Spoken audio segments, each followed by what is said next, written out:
AP assembly से senate के लिए पीटीआई का बिला मुकाबला इंतखाब खटाई में पड़ गया है।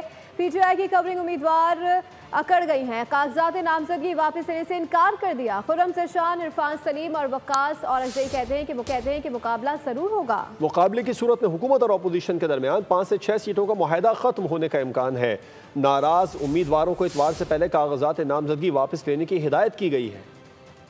सेनेट इंतखाबात 2025 खैबर पख्तूनख्वा में पीटीआई क़यादत के खिलाफ बगावत खुलकर सामने आ गई। सेनेट नशिस्तों के लिए बिला मुकाबला इंतखाब का मुआहदा गंडापुर हुकूमत के गले की हड्डी बन गया। सेनेट इलेक्शन के लिए पीटीआई के कवरिंग उम्मीदवारों को कागजात नामजदगी वापस लेने की हिदायत की गई, जिसे उन्होंने मुस्तरद कर दिया। कवरिंग उम्मीदवारों खुर्रम ज़रशान, इरफान सलीम और वक्कास औरंगज़ई ने सेनेट के इलेक्शन लड़ने का ऐलान किया है। इस वक्त खैबर पख्तूनख्वा के सेनेट इलेक्शन में जो खेल खेला जा रहा है, हम उसके खिलाफ खड़े हैं।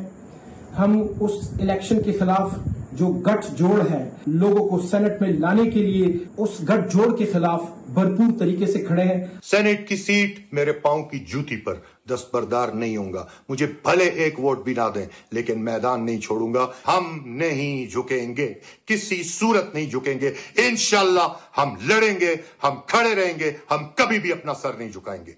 जराये के मुताबिक पीटीआई ने नाराज उम्मीदवारों के दस्तबरदार न होने की सूरत में सेनेट इंतखाबात में अपोजिशन से मुकाबला करने का फैसला किया है। दूसरी तरफ पीपी उम्मीदवार तलहा महमूद कहते हैं कि पीटीआई के नाराज उम्मीदवार दस्तबरदार न हुए तो हुकूमत और अपोजिशन मिलकर इलेक्शन लड़ेंगे। सब्सक्राइब करें और बेल दबाएं ताकि कोई खबर रह न जाए।